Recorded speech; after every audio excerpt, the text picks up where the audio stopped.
نئے سال نیا سال، نئے سال میں کوئی نئی چیز نہیں، وہی جنوری آ گیا جو پچھلے سال آیا تھا، وہی فروری آئے گا جو پچھلے سال تھا، وہی مارچ آئے گا جو پچھلے سال تھا، وہی سردی ہے جو پچھلے سال تھی۔ کچھ بھی نہیں بدلتا، صرف ہندسہ بدلتا ہے، باقی سال میں تو نئی کوئی بھی چیز نہیں ہے۔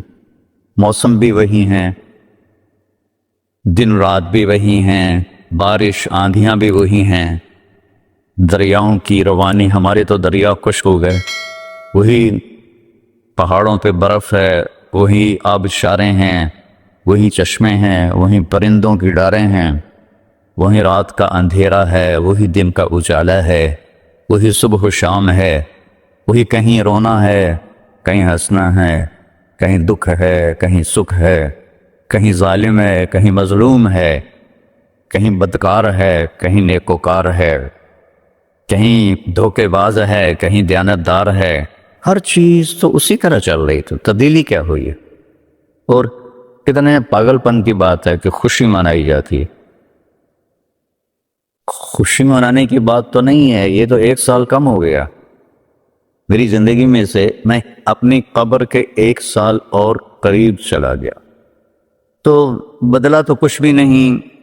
یہ جنوری شروع ہو گیا، پھر فروری آ جائے گا، پھر چلتے چلتے پھر دسمبر آ جائے گا، پھر ایسے موسم گم ہو جائے گا، اور ہماری زندگی کا 1 سال اور گھٹ جائے گا۔ کچھ چیزیں یاد رہ جاتی ہیں، حادثات، واقعات میں سب کچھ بھلا دیتا ہے۔ اتنی عمر گزار کے ماضی میں دیکھیں تو کچھ یاد ہے، اکثر بھول گیا ہے۔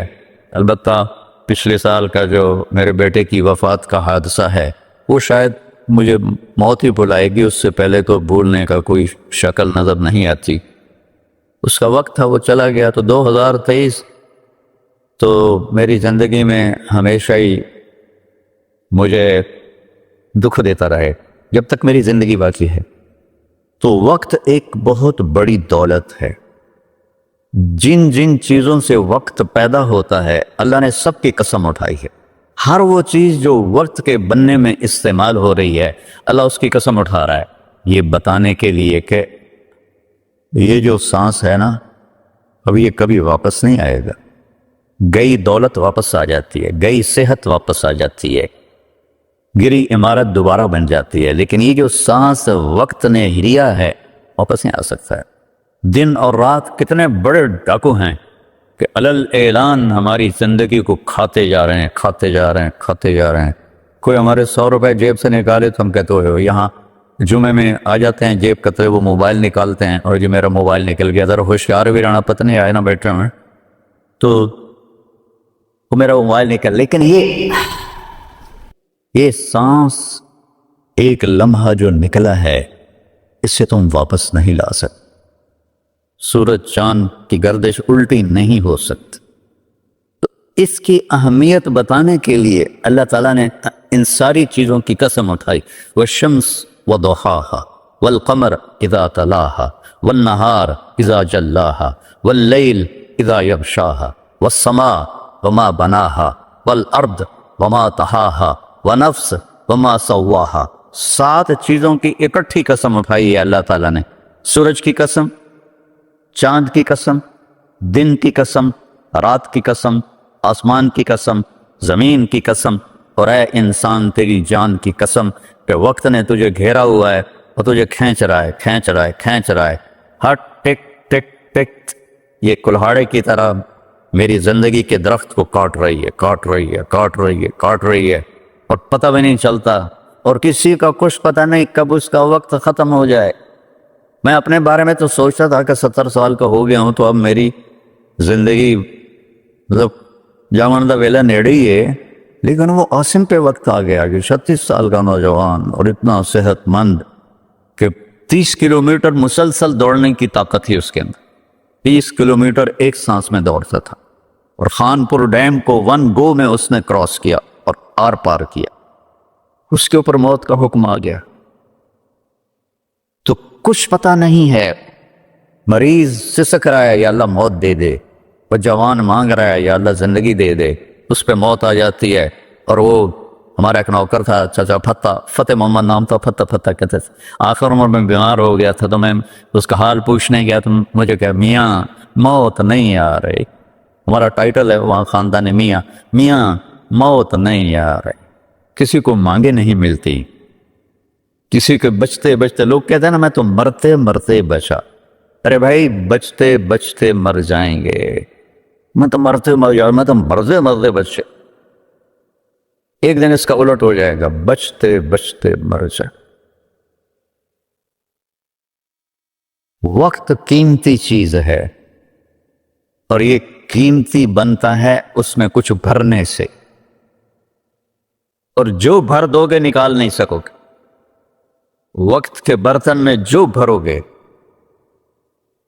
وہ بوتلوں میں یہ سیرپ مشینوں میں ایسے کٹ ڈال رہی ہوتے ہیں نا، ایسے بوتل آتی ہے اس میں اوپر سے وہ مشین اس کے اندر سیرپ ڈال کے وہ آگے چلی جاتی.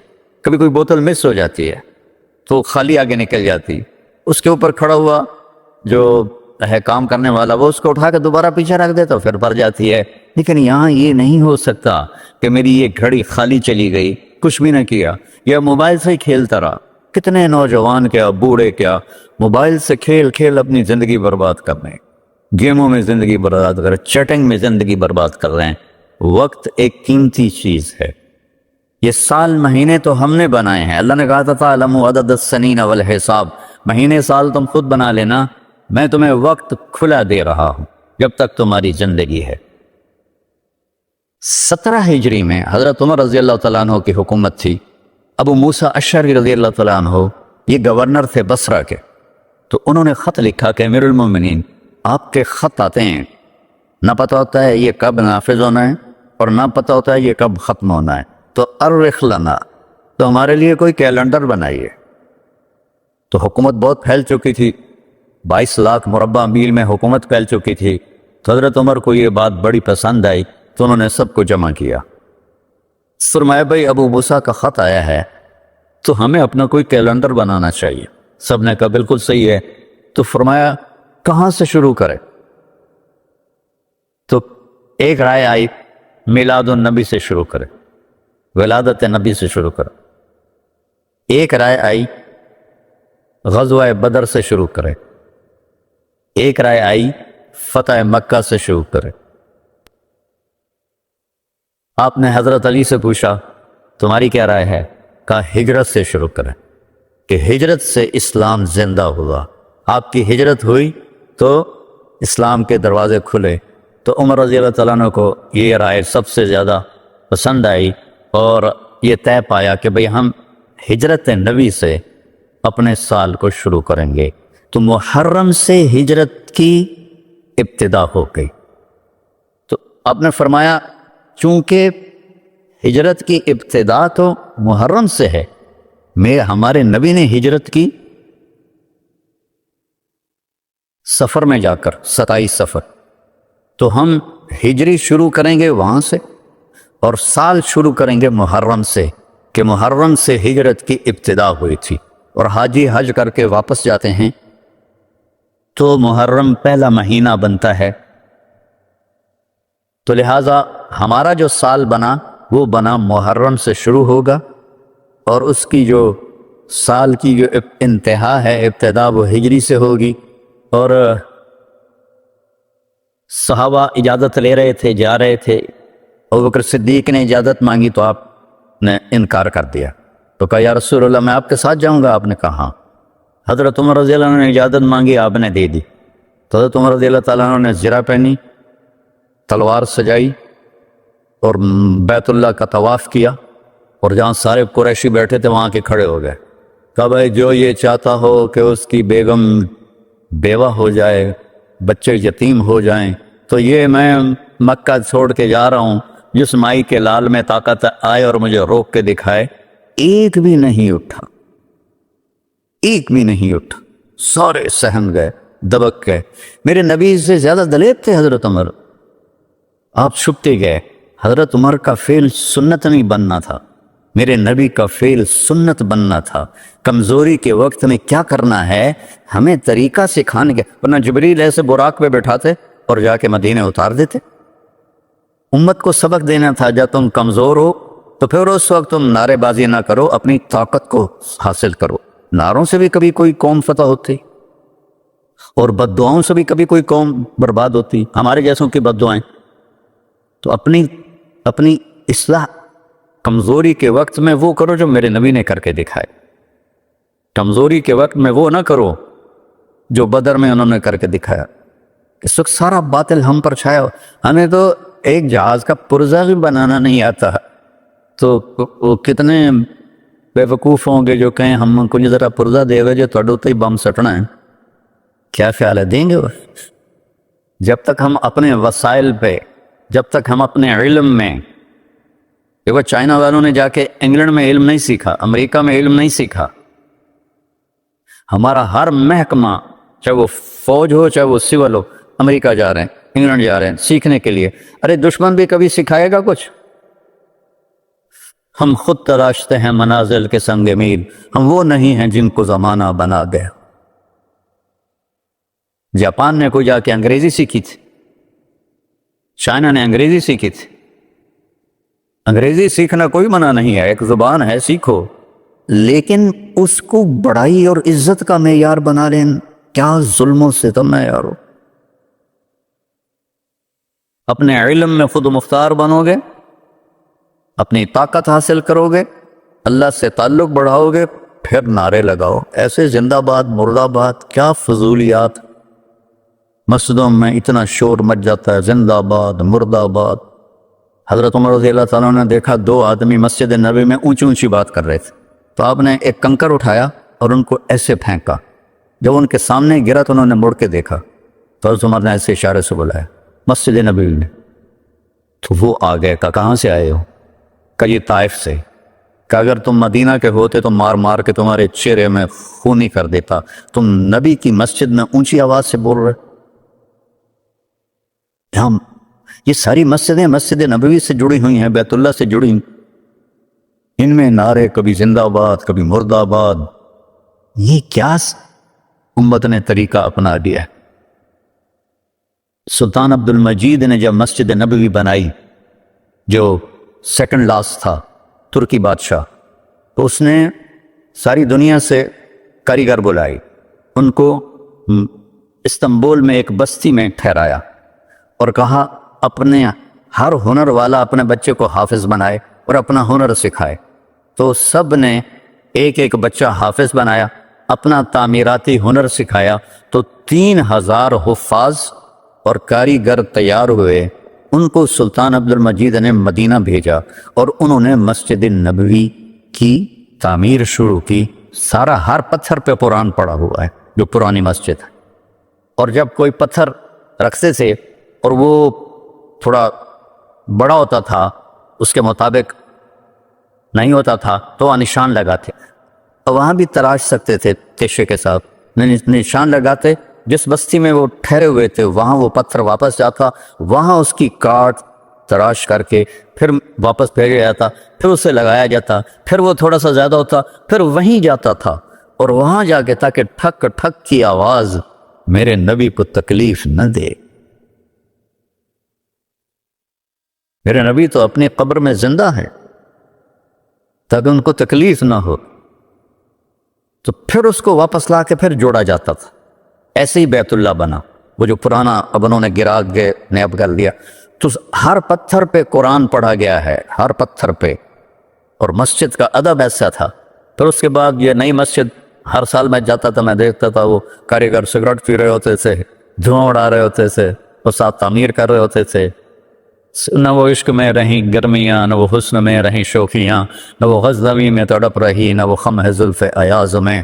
وہ زمانہ ہی بدل گیا، وہ مسلمان آئے وہ شاک گئے وعدہ فردہ لے کر، اب انہیں ڈھونڈ چراغ رخ زیبا لے کر۔ تو ہمیں قمری سال دیا گیا، اس کی وجہ مجھے سمجھ آئی 2014 میں جب میں ناروے گیا، اور ناروے میں ہے اینڈ آف دا ورلڈ، شمال میں and of the world Norway میں ہے۔ میں وہاں گیا، اس علاقے میں 2 مہینے سورج نکلتا نہیں اور 2 مہینے ڈوبتا نہیں، تو کیلنڈر جو شمسی ہے وہ فیل ہو جاتا ہے، رات ہے لیکن سورج نکلا ہوا ہے، پتہ نہیں دن ہے یا رات، دن ہے سورج نکلا ہوا ہے، پتہ نہیں دن ہے یا رات ہے۔ تو کئی علاقے ہیں ایسے اوپر شمال میں جہاں سورج کا کیلنڈر فیل ہو جاتا ہے۔ تو 3 گھنٹے کا اوسلو سے جہاز تھا، آگے 5 گھنٹے کا موٹر کا سفر تھا، 8 کلومیٹر کی سرنگیں تھیں، اور پھر آخری بستی مچھیروں کی تھی، وہاں سے پھر 1.25 گھنٹہ آگے موٹر کا سفر تھا۔ تو جب ہم وہاں پہنچے تو وہ جون جولائی سورج ڈوبتا نہیں، 1 اگست کو ڈوبنا شروع کرتا ہے، اور ہم 4 اگست کو پہنچے، اور شروع میں بس 1 تاریخ کو ایسا ڈوبتا ہے ایسا نکل آتا ہے، پھر 2 کو تھوڑا سا وقفہ کرتا ہے، 3 کو تھوڑا سا وقفہ کرتا ہے، 4 اگست کو 20 منٹ کی رات تھی، چونکہ میں 4 اگست کو کیوں مجھے یاد ہے، 4 اگست کو 20 منٹ کی رات، اور ہم وہاں پہنچے تو ابھی ہم نے مغرب بھی پڑھنی تھی، عشاء بھی پڑھنی تھی، اور سورج نکلنے سے پہلے فجر بھی پڑھنی تھی۔ تو یہ ایک انوکھا واقعہ میرے ساتھ آیا ہے جو شاید ہی کسی اور کے ساتھ پیش آیا ہو، یا میرے ساتھ جو ساتھی تھے وہاں میں بھاگا اور ریلنگ تھی اس کے ساتھ کھڑے ہو کر میں نے اذان دی۔ مجھے اللہ کی مخلوق کو 2 دفعہ دیکھ کے ہیبت طاری ہوئی۔ ایک ماؤنٹ ایورسٹ کو دیکھا کہ وہ پوری طرح ننگا تھا، چوٹی خالی تھی، دیکھ کر میں بالکل گم ہو گیا، جس کے تیر اتنے بڑے ہوں وہ اللہ کتنا بڑا ہوگا۔ اور ایک وہ جب میں اینڈ آف دی ورلڈ پر پہنچا تو اس کا وہ منظر دیکھ کے میں گم ہو گیا۔ میں نے اذان دی، ٹھنڈی ہوا چل رہی تھی، تو میں نے قبلہ دیکھنا چاہا تو چاند سامنے چمک رہا تھا، سورج فیل ہو گیا تھا، چاند چمک رہا تھا۔ تو آج سمجھ میں آیا کہ اللہ نے ہمیں چاند کا کیلنڈر کیوں دیا ہے، کہ میرا نبی سارے زمانے کا نبی ہے۔ جہاں سورج نہیں نکلتا اور جہاں سورج کئی مہینے نہیں ڈوبتا، اگر وہاں کوئی مسلمان ہیں تو دن رات کا حساب کیسے لگائیں گے؟ چاند کو دیکھ کر۔ میں نے چاند دیکھا، واہ واہ اب یہ رات کھڑی ہے، تو وہ قبلہ فٹ کیا، مغرب کی نماز پڑھی۔ مغرب عشاء اکٹھے پڑھنا تو مسافر کے لیے جائز ہے باقی ائمہ کے نزدیک۔ تو پہلے مغرب پڑھی، پھر عشاء پڑھی، پھر ساتھ ہی میں نے فجر کی اذان دی۔ ہاں عشاء پڑھی، ایک وتر پڑھنا بھی سنت ہے، تو میں نے کہا بھائی آج ہکو وتر پڑھو کدیں فرض نہ نکل جاوے، تو ایک وتر پڑھا۔ پھر میں نے فجر کی اذان دی، ٹک ٹک ٹک ٹک 2 سنتیں پڑھی، پھر والعصر انا اعطینا سے میں نے فرض نماز پڑھائی، اور بیٹھے تھے کہ سورج آ کے السلام علیکم۔ تو وہاں جا کے مجھے یہ بات سمجھ میں آئی کہ اللہ نے ہمیں چاند کا کیلنڈر کیوں دیا ہے۔ یہ کہیں بھی ناکام نہیں ہوتا، کہیں فلاپ نہیں ہوتا۔ سورج کا کیلنڈر کتنی جگہ ہیں دنیا میں جہاں فلاپ ہو جاتا ہے، ناکام ہو جاتا ہے۔ تو یہ ہمارے نبی کی عالمی نبوت کی ایک دلیل چاند کا نظام شمسی بھی ہے۔ تو بھائیو، میں بہت ساری باتیں وقت کے متعلق بتا گیا، کہنا تو یہ تھا کہ ہندسہ بدلا ہے تو اپنے آپ کو بھی بدلیں، توبہ کریں اپنے رب کی بارگاہ میں، اور گناہوں سے توبہ کریں۔ پتہ نہیں کب عاصم کی طرح کس کو موت اٹھا کے لے جائے، تو نہ جانے بلا لے پیا کس گھڑی، تو کیا کیا کرے گی کھڑی دن کے دن، نہ جانے بلا لے پیا کس گھڑی، پتہ نہیں کب موت کا ڈنکا بج جائے۔ تو بھائیو اس سے پہلے توبہ کرو، اپنے رب کی بارگاہ میں جھکو، فرائض ادا کرو، 5 نمازیں پوری پڑھو، جھوٹ نہ بولو، سچ بول، دھوکہ نہ دو، دیانتداری سے چلو، بدکاری نہ کرو، نکاح کرو، نشے نہ کرو، حلال پیو، حلال کھاؤ، حرام نہ کماؤ، حلال کماؤ، ماں باپ زندہ ہیں تو ان کے آگے اف بھی نہ کرو، بیوی بچوں سے حسن سلوک رکھو، روب جمانا نہیں۔ ماں باپ سے کہتا ہوں اولاد کی عزت کرو، اولاد کو عزت دو، انہیں ڈانٹ ڈپٹ سے نہ چلاؤ، پیار سے چلاؤ۔ اولاد سے کہتا ہوں ماں باپ کے آگے اف بھی نہ کرو، کہ وہ تمہاری جنت ہیں، وہ تمہاری جنت کے دروازے ہیں، اور اپنی کمائیوں میں حلال رکھو۔ ایک دوسرے سے لڑے ہوئے ہو تو صلح کر لو، کہ اللہ پاک کو آپس کا لڑنا بالکل پسند نہیں ہے۔ اور MTJ اسپیچز آپ کے لیے لا رہا ہے مولانا طارق جمیل صاحب کے لیٹسٹ بیانات۔ ہمارے چینل کو سبسکرائب کریں اور بیل کے آئیکن کو پریس کریں تاکہ نئے آنے والے بیانات آپ سن سکیں۔